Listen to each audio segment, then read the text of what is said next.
Hi guys, today I'm driving Tesla Model S.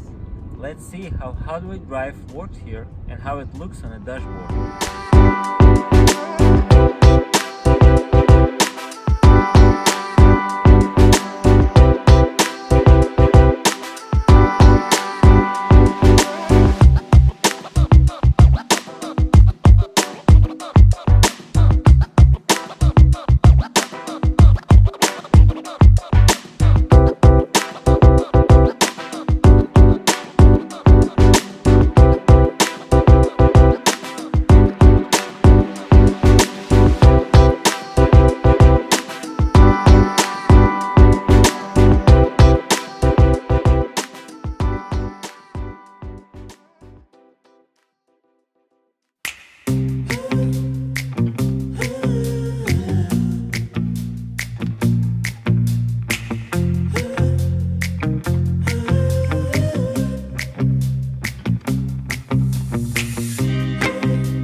So look, I'm not using filters and won't do any editing.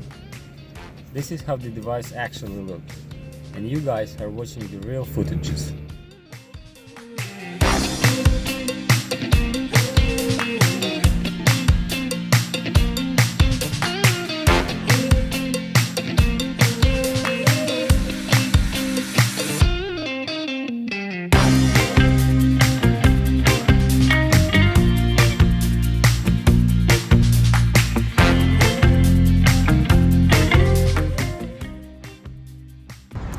As you can see, it fits perfectly and works well, and I hope you guys will like it. See you soon!